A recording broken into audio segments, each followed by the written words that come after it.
जी अस्सलाम वालेकुम welcome to ultra brain academy today I want to talk about the most important topic drug affecting haematology system. Drug affecting haematology system ये pharmacology semester तक का PPT है और MCQs point of view के लिए बहुत ज़्यादा इम्पॉर्टेंट है।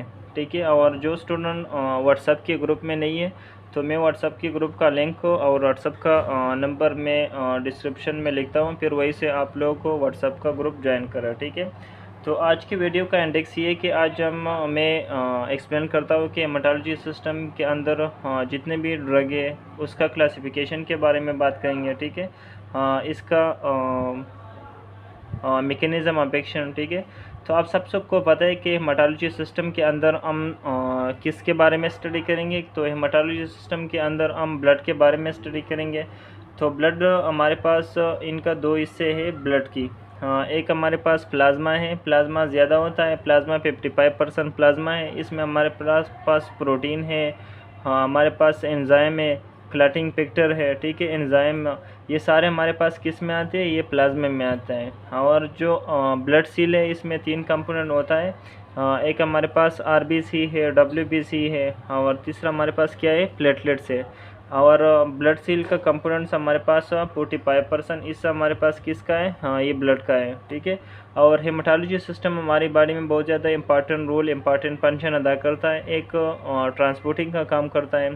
ट्रांसपोर्टिंग का मतलब ये ऑक्सीजन का सप्लाई करता है, न्यूट्रिएंट्स का सप्लाई करता है एक जगह से दूसरी जगह में। ठीक है, दूसरा ये वेस्ट प्रोडक्ट हमारी बॉडी से एक्सक्रीट करता है और डिफेंस सिस्टम का काम करता है हमारी बॉडी में। ये हम इन्फेक्शन से क्या करता है, वो हम प्रिवेंट करता है। ठीक है, इनके अलावा होम्योस्टेसिस का इम्पॉर्टेंट रोल अदा करता है हेमाटोलॉजी सिस्टम। तो हेमाटोलॉजी सिस्टम के अंदर अगर किसी मरीज़ को ब्लड की मसला आ जाती है, ब्लड की कमी आ जाती है, खून का मसला, तो उस मरीज़ को हम फिर क्या करता है, उस मरीज़ को हम फिर मेडिसिन देते हैं। उन मेडिसिन के थ्रू उनका ब्लड हम क्या करता है, होम्योस्टेसिस उनका लेवल मेंटेन करता है। ठीक है, तो हेमाटोलॉजी सिस्टम सबसे पहले हेमाटोलॉजिकल ड्रग क्या है। हेमाटोलॉजिकल ड्रग और मेडिकेशन ये वो मेडिकेशन है जो एक करता है कहाँ पे, हम ब्लड पे काम करता है, ब्लड पामिंग ऑर्गन पे काम करता है, जो ब्लड क्या करता है, बनाता है। इसमें हमारे पास बोन मेरो है। बोन मेरो 90% ब्लड सील कहाँ पे बनता है, वो बोन मेरो में बनता है। इसमें आरबीसी है, डब्ल्यूबीसी है, प्लेटलेट्स है, ये कहाँ पे बनता है, ये बोन मेरो में बनता है। दूसरा हमारे पास स्प्लीन है। स्प्लीन क्या काम करता है, स्प्लीन डिस्ट्रक्शन में बहुत इंपॉर्टेंट रोल अदा करता है। जब आरबीसी के टाइम पूरा हो जाती है, बूढ़े हो जाती है, तो फिर आरबीसी डिस्ट्रॉय करना ये किसका काम है, स्प्लीन का काम है। इनके अलावा स्प्लीन फिर क्या दूसरी फंक्शन क्या करता है, ये प्लेटलेट्स का स्टोरेज करवाता है। ठीक है, इनके अलावा लीवर क्या काम करता है, तो बच्चे की पैदाइश से पहले लीवर में आरबीसी कहाँ पे बनता है, ये लीवर में बनता है। तो हेमाटोलॉजिकल ड्रग जो होता है ये इन जगहों में काम करता है, ब्लड पे काम करता है अगर ब्लड में कोई कमी आ जाती है। ठीक है, ब्लड पामिंग ऑर्गन पे काम करता है। बोन मेरो इसमें है, स्प्लीन है और लीवर है। ठीक है, इनके बाद दीज ड्रग, ये ड्रग क्या करता है, ये ड्रग फार्मेशन में हेल्प करता है। आरबीसी, डब्ल्यूबीसी, प्लेटलेट्स की फार्मेशन में हेल्प करता है, डिस्ट्रक्शन में हेल्प करवाता है, इसकी ब्रेकडाउन में। ठीक है, मैंने स्प्लिन बताया था कि in function of the blood cell का जो फंक्शन होता है इनमें हेल्प करवाता है ये drug, haematological drug. And they play a vital role, और ये बहुत इंपॉर्टेंट रोल अदा करता है किसमें, एनीमिया। अगर किसी मरीज़ को क्या हो जाती है, एनीमिया हो जाती है, खून की कमी, आरबीसी हीमोग्लोबिन की कमी आ जाती है, और या क्लॉटिंग फैक्टर डिसऑर्डर कोई किसी मरीज़ को हो जाती है, डीप वेन थ्रोम्बोसिस। ठीक है, pulmonary embolism and other haematological condition में ये ड्रग क्या करता है, हम यूज़ करता है, हेमाटोलॉजिकल डिसऑर्डर ड्रग। ठीक है, तो इनमें हमारे पास मेजर कैटेगरी है हेमाटोलॉजिकल ड्रग की। तो सबसे पहला कैटेगरी हमारे पास किसका है, हेमाटेनिक्स। हेमाटेनिक्स ड्रग का एग्जांपल इसमें कौन कौन सा एग्जांपल है, तो सबसे पहले आयरन है, फोलिक एसिड है, विटामिन B12 है और एरिथ्रोपोइटिन है। ये किसका एग्जांपल है, ये हेमाटेनिक्स ड्रग का है। इसका मैकेनिज्म ऑफ एक्शन याद करना कि हेमाटेनिक्स ड्रग का मैकेनिज्म ऑफ एक्शन क्या है, तो ये स्टिमुलेट करता है production of the blood cell. RBC का जो प्रोडक्शन होता है वो कौन स्टिमुलेट करता है, तो ये आयरन, फोलिक एसिड और विटामिन B12। इसका याद करना एमसीक्यूज़ के लिए। दूसरा कैटेगरी हमारे पास एंटीकोगुलेंट्स है। एंटीकोगुलेंट्स हमारे पास इसमें कौन कौन से ड्रग है, तो हेपरिन है, वारफरिन है, एनोक्सिपिरिन है, डेबिकाट्रान है। ये सारे एग्जांपल किसका है, ये एंटीकोगुलेंट ड्रग का है। ये आगे हम पढ़ेंगे, ठीक है। और इसका मैकेनिज्म ऑफ एक्शन याद करना कि ये ब्लड क्लॉट का जो फॉर्मेशन होता है ब्लड में, इस उससे हम क्या करता है, वो हम प्रिवेंट करता है। इसके बाद हमारे पास एंटी प्लेटलेट्स एजेंट है। एंटी प्लेटलेट्स में हमारे पास एग्जांपल है एस्पिरिन है और क्लोफिडोग्रिल है और टेक्लोफेडिन है। ये इसका एग्जांपल क्या है, ये एंटी प्लेटलेट का एग्जांपल है। ये क्या करता है, prevent platelet from sticking together. Platelet जो एक दूसरे के साथ चिपक होता है, ये उनसे क्या करता है, वो प्रिवेंट करता है, ठीक है। इसके बाद हमारे पास थ्रोम्बोलाइटिक है। थ्रोम्बोलाइटिक को हम फेब्रिनोलाइटिक भी कहते हैं, ठीक है। इसमें जो एग्जांपल है हमारे पास स्ट्रेप्टोकाइनेज है, अल्टीप्लेज है और यूरोकाइनेज है। इसका नेमोनिक्स मैं आपको बताता हूँ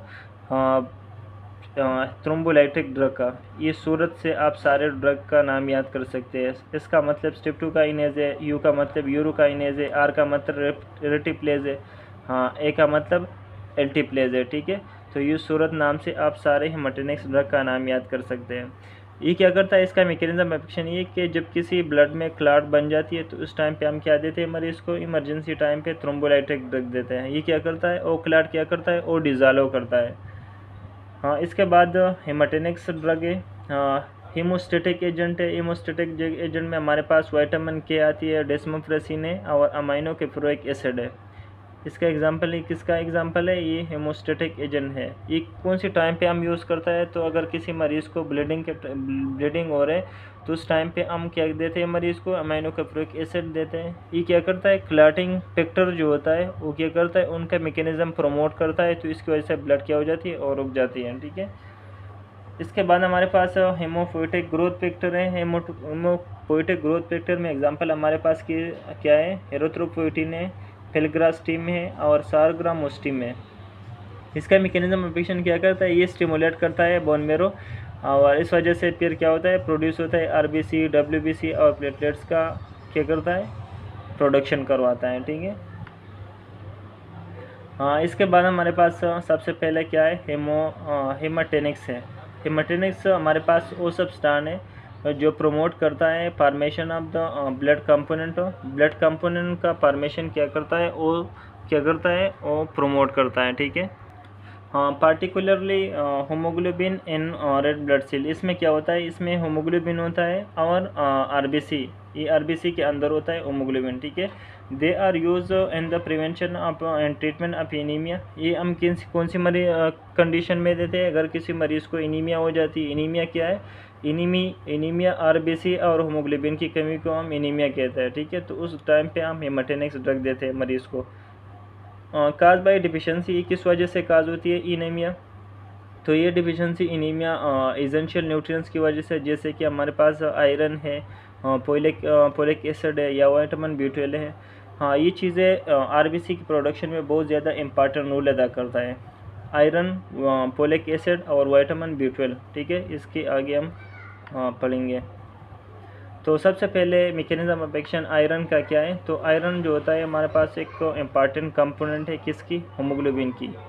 होमोग्लोबिन किससे बनना है, वो आयरन से बनना है। होमोग्लोबिन का काम क्या है, होमोग्लोबिन वो प्रोटीन है हमारी ब्लड में कि ये क्या करता है, ये ऑक्सीजन का ऑक्सीजन का ट्रांसपोर्ट करवाता है एक जगह से दूसरी जगह में, ठीक है। ये क्या कौन करवाता है, ये होमोग्लोबिन के अंदर क्या होता है, आयरन होता है। एक होमोग्लोबिन के अंदर 4 आयरन होता है और एक होमोग्लोबिन जो होता है वो 4 ऑक्सीजन एक जगह से दूसरी जगह में कैरी करता है, ठीक है।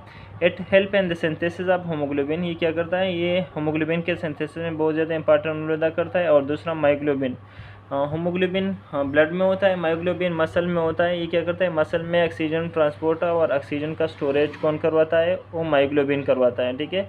Enabling oxygen transport in the red blood cell. Red blood cell में जो ट्रांसपोर्ट होता है ऑक्सीजन का, वो कौन करवाता है, होमोग्लोबिन करवाता है और मायोग्लोबिन। और ये दोनों किससे बना है, ये आयरन से बना है, ठीक है। सप्लीमेंटेशन करवाता है, इंक्रीज होमोग्लोबिन। होमोग्लोबिन का कंसंट्रेशन इंक्रीज करता है, तो इसकी वजह से ऑक्सीजन सप्लाई क्या होता है, वो ज़्यादा हो जाती है टिश्यू को। दूसरा हमारे पास फोलिक एसिड है। फोलिक एसिड को विटामिन B9 भी कहते हैं। ये क्या करता है, इसका मैकेनिज्म ऑफ एक्शन क्या है आरबीसी के अंदर। तो ये इसेंशियल है आरबीसी में जो डीएनए बनता है, डीएनए के सिंथेसिस में बहुत ज़्यादा इंपॉर्टेंट रोल अदा करता है। किस टाइम पे, जब सेल डिवीजन होता है बोन मेरो के अंदर, बोन मेरो में जो सेल डिवाइडिंग होता है उस टाइम पे जो डीएनए बनता है आरबीसी के अंदर, उनमें बहुत ज़्यादा इम्पॉर्टेंट रोल अदा करता है क्या, फोलिक एसिड या विटामिन B9। हाँ, it promote the maturation of red blood cell. Red blood cell का मेचूरेशन प्रोमोट करता है। Deficiency cause megaloblastic anaemia. और जब फोलिक एसिड की कमी आ जाती है या विटामिन B9 की कमी आ जाती है आरबीसी के अंदर, तो उस एनीमिया को हम क्या कहते हैं, मेगालोब्लास्टिक एनीमिया। ये एमसीक्यूज पॉइंट ऑफ व्यू के लिए इंपॉर्टेंट है, ठीक है। मेगालोब्लास्टिक एनीमिया क्या है, जब आरबीसी के अंदर विटामिन B9 या फोलिक एसिड की कमी आ जाती है तो उसको हम क्या कहते हैं, मेगालोब्लास्टिक एनीमिया। मेगालोब्लास्टिक एनीमिया, इसमें आरबीसी का साइज़ क्या हो जाती है, बढ़ जाती है और वो अपने काम फिर प्रॉपरली काम नहीं कर सकती है, क्योंकि इसमें किसकी कमी है, डीएनए की कमी होती है उसमें, ठीक है। आरबीसी का साइज़ बहुत ज़्यादा बढ़ जाती है, इसकी वजह से फिर आसानी से टूट जाती है। इसके बाद तो तीसरा कंपोनेंट विटामिन B12 है, जिसको साइनोकोबाल्मिन कहते हैं। साइनोकोबाल्मिन का काम क्या है आरबीसी के अंदर, तो ये vitamin B12 act as a coenzyme, ये जो कोएंजाइम का काम करवाता है। Nucleic acid and protein synthesis में बहुत ज़्यादा इंपॉर्टेंट रोल अदा करता है। विटामिन B12 आरएनए डीएनए के सिंथेसिस में और प्रोटीन सिंथेसिस में बहुत ज़्यादा इंपॉर्टेंट रोल अदा करता है। It is a vital for the normal RBC maturation. ये नॉर्मल आरबीसी की मैच्योरेशन में बहुत इंपॉर्टेंट रोल अदा करता है। और इसके साथ neurological function its deficiency lead to pernicious anaemia. हाँ, और ये विटामिन B12 जो होता है ये न्यूरोलॉजिकल फंक्शन में भी इम्पॉर्टेंट रोल अदा करता है। न्यूरोलॉजिकल का मतलब ये न्यूरॉन का जो माइलिन शीट जो होता है वो उसका प्रोडक्शन में विटामिन B12 बहुत इम्पॉर्टेंट रोल अदा करता है।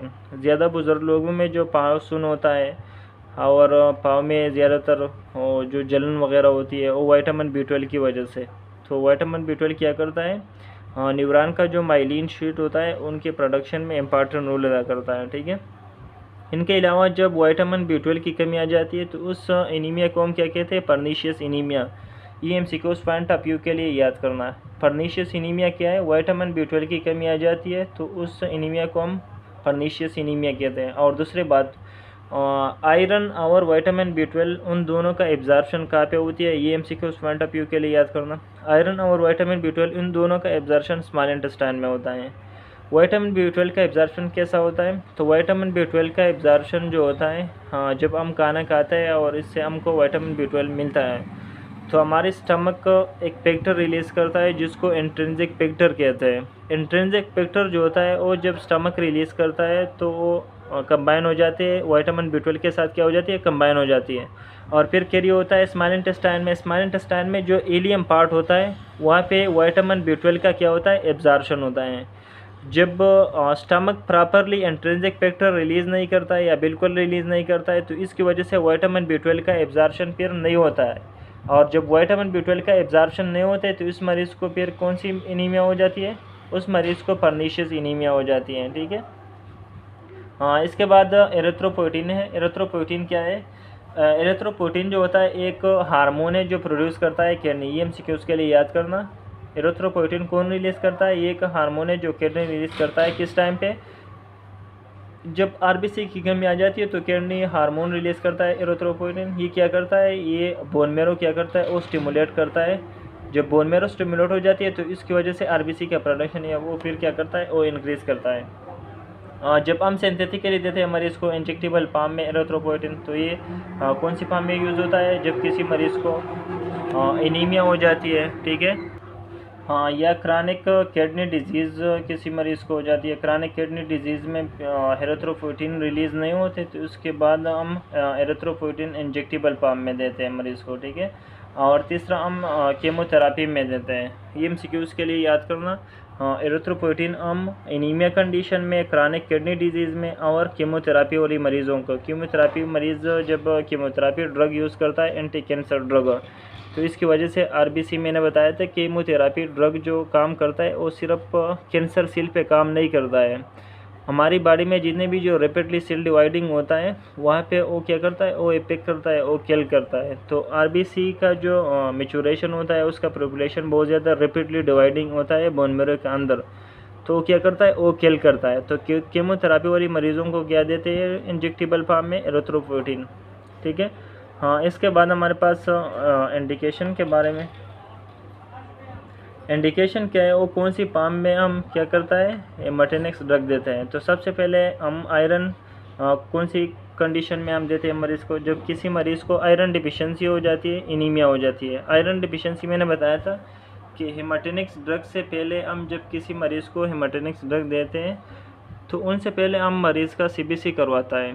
सीबीसी से हमको पता चलता है कि मरीज़ को कौन सा एनीमिया है, विटामिन B12 एनीमिया है या फोलिक एसिड की वजह से एनीमिया है या आयरन की वजह से एनीमिया है। जब आयरन की वजह से एनीमिया है तो मरीज़ को हम क्या देते हैं, आयरन वाली दवाइयाँ देते हैं। जब फोलिक एसिड की वजह से है तो हम फोलिक एसिड देते हैं, या विटामिन B12 की वजह से तो फिर हम विटामिन B12 देते हैं मरीज़ को। ठीक है।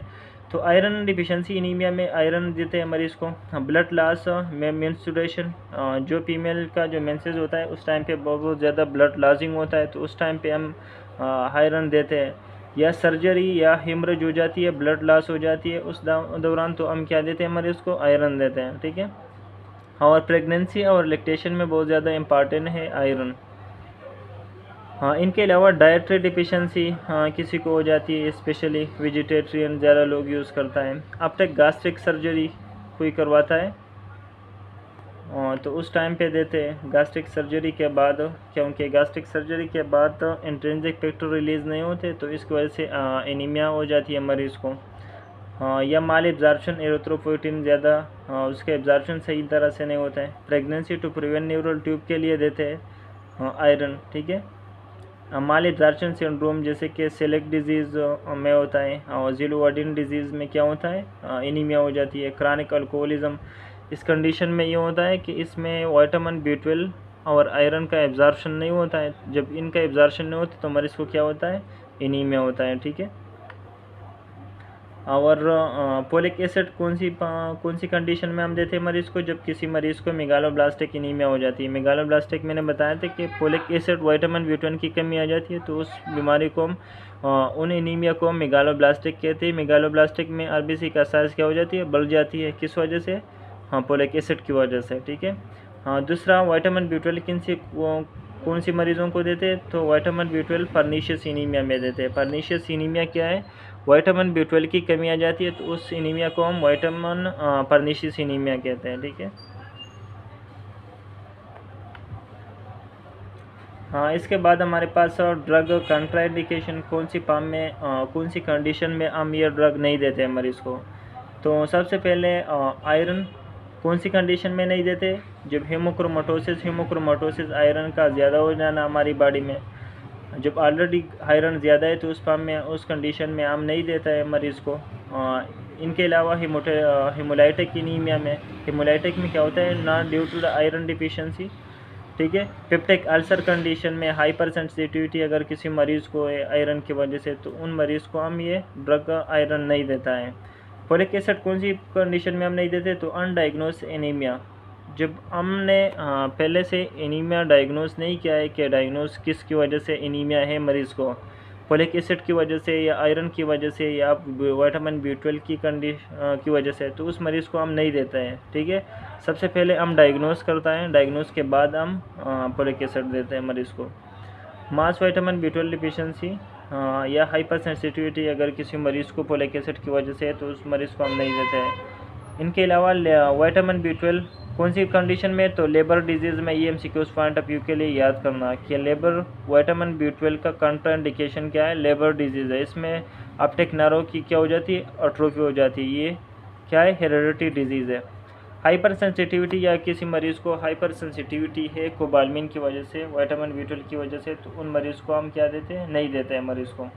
एरिथ्रोपोइटिन हम अनकंट्रोल हाइपरटेंशन में नहीं देते हैं मरीज़ को, और प्योर रेड सेल एप्लेसिया में नहीं देते हैं। हाइपर सेंसिटिविटी टू एरिथ्रोपोइटिन या अल्बुमिन की वजह से किसी मरीज़ को क्या है, एलर्जी है, तो उसको हम नहीं देते हैं। ठीक है।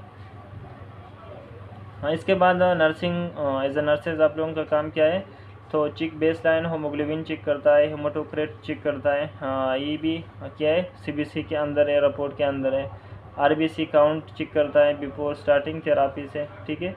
हाँ, assess dietary intake, ST blood loss check करता है। आइडेंटिफाई एलर्जी चेक करता है कि किसी इनमें से किसी दवाई से तो एलर्जी नहीं है मरीज़ का, ठीक है। हाँ, एडमिनिस्ट्रेशन गाइडलाइन क्या है, तो सबसे पहले जब हम ओरली देते हैं मरीज़ को आयरन, तो किस टाइम पे बेटर एब्जॉर्प्शन के लिए, तो सबसे पहले 1 आवर बिफोर खाने से पहले या 2 घंटे बाद, ठीक है। मिक्सिंग खाने में मिक्सिंग नहीं, तो उसका बेटर एब्जॉर्प्शन होता है। या हम विटामिन सी, ये एमसीक्यूज में भी आया था कि इन्हांस के लिए ओरली आयरन जो हम मरीज़ को देते हैं उनकी एब्जॉर्प्शन के लिए इन्हांस कौन सी चीज़ है, तो विटामिन सी है, ठीक है। हम विटामिन सी से क्या करता है, उसकी वजह से उसका एब्जॉर्प्शन क्या होता है, वो ज़्यादा हो जाती है, तो ये बहुत ज़्यादा बेहतर है आयरन से पहले। एवॉइड गिविंग मिल्क एवॉइड करता है, टी एवॉइड करता है, एंटा एसिड ये क्या करता है, उसका एब्जॉर्प्शन क्या करता है, ये रिड्यूस करता है। Use a straw for the liquid, teeth staining के लिए हम क्या देते हैं, स्ट्रा देते हैं, यूज़ करता है, ठीक है। हाँ, पेरानेट्रल आयरन जब हम इंजेक्टेबल पाम में देते हैं तो सबसे पहले जेड ट्रैक मेथड यूज़ करता है इंट्रामस्कुलर के लिए। किसके लिए, स्किन ट्रेनिंग के लिए, स्किन की प्रिवेंशन के लिए हम जेड ट्रैक मेथड यूज़ करता है। ये क्या है, administer a test dose to check allergic reaction, ये एक टेस्ट डोज है, ठीक है। फोलिक एसिड हम कैसे पाम में देते हैं, कौन सी कंडीशन में, एडमिनिस्टर विटामिन B12 इंट्रामस्कुलरली हम देते हैं मरीज को for patient with malabsorption. Combine folic acid and vitamin B12 therapy cautiously to avoid masking deficiency. Erythropoietin administer subcutaneously हम देते हैं, इंट्रावेनस है as prescribe. Monitor blood pressure monitor करना, हेमाटोक्रेट या रेगुलरली चेकअप करवाना। हाँ, डू नॉट शेक वाइल, हाँ ये वाइल हम शेक नहीं करता है एरिथ्रोपोइटिन, क्योंकि ये क्या है, ये प्रोटीन है, ये डिसजेनरेट हो जाती है, ख़राब हो जाती है शेकिंग की वजह से। और ये हम रेफ्रिजरेटर स्टोर के अंदर क्या करता है, हम स्टोर करता है। इसके बाद monitoring for the sign of improvement हम चेक करता है, इंक्रीज एनर्जी वगैरह, पेलर रिडक्शन ये हम चेक करता है। ऑब्जर्व द एडवर्स इफेक्ट जैसे कि नोजिया, कॉन्स्टिपेशन और हाइपरटेंशन हम चेक करता है। हाँ, लेबॉरेटरी वैल्यू HbA1c, हेमाटोक्रेट और रेटिकुलोसाइट काउंट ये भी चेक करना, ये नर्स का काम है, ठीक है। हाँ, पेशेंट एजुकेट करना, इनकरेज आयरन रिच डाइट है, कौन सी खुराक है जिसके अंदर आयरन बहुत ज़्यादा मकदार में है, रेड मीट है, ठीक है, लीवर स्पिनच है, बीन है, हाँ लोबिया, ठीक है, फोर्टिफाइड केरियल्स है। हाँ, इसमें बहुत ज़्यादा आयरन होता है, तो हम मरीज़ को बोलते हैं कि ये वाली ज़्यादा खाना खाओ। Inform about possible dark stool, और मरीज़ को भी ये हम बताएंगे कि आयरन की वजह से स्टूल का कलर क्या होता है, डार्क हो जाती है, तो ये नॉर्मल साइड इफेक्ट है इस मरीज़ का दवाई की, फ्रॉम आयरन सप्लीमेंट की, ठीक है। दिस इज़ नॉर्मल है, ये नॉर्मल है। हाँ, stress the importance of completing full course of medication, मरीज़ को बताना है कि ये मेडिकेशन उसका कोर्स फुल करना है। Advice pregnant women to take folic acid to daily prevent fetal neural defect. अगर किसी फीमेल को क्या है, प्रेगनेंसी है, तो हम प्रेगनेंसी वाली को क्या बोलते हैं कि आप फोलिक एसिड वाली दवाएं ज़रूर खाओ। किसके लिए, फेटल न्यूरल डिफेक्ट की प्रिवेंशन के लिए फोलिक एसिड बहुत ज़्यादा इम्पॉर्टेंट है प्रेगनेंसी फीमेल में, ठीक है। हाँ, इसके बाद एडवर्स इफेक्ट क्या है, तो एडवर्स इफेक्ट का कॉमन इमोटेनिक्स ड्रग का क्या है, तो सबसे पहले आयरन का कॉन्स्टिपेशन है, हबस नोजिया करवाता है, मेटालिक टेस्ट का उसकी वजह से होता है, ब्लैक स्टूल उसमें होते हैं, और लोकल पेन IM की वजह से होता है। तो ये किसकी साइड इफेक्ट है, ये आयरन की है, ठीक है। हाँ, दूसरा फोलिक एसिड का है, तो ये रेयर एलर्जिक रिएक्शन करवाता है, रशेस वगैरह इसकी वजह से आता है। विटामिन B12 का क्या है, तो इंजेक्शन साइड पेन, जिस जगह में हम इंजेक्शन लगवाते हैं विटामिन B12 के, तो वहाँ पे दर्द होती है, माइल्ड डायरिया उसमें होता है, एचिंग होता है, ठीक है। हाँ, एरिथ्रोपोइटिन का एडवर्स इफेक्ट क्या है, तो हाइपरटेंशन करवाता है, headache, joint pain, increase clot, risk क्या होता है, ज़्यादा होता है। हाँ, इसके बाद ये दोबारा समरी बताया था कि आयरन जो होता है बिल्ड हीमोग्लोबिन के लिए इम्पॉर्टेंट है। हाँ ठीक है। आयरन डिफिशिएंसी एनीमिया में हम देते हैं, हेमोक्रोमेटोसिस कंडीशन में या अल्सर कंडीशन में हम नहीं देता है, गिव विद विटामिन सी के साथ। और हम टी या मिल्क क्या करता है, अवॉइड करता है।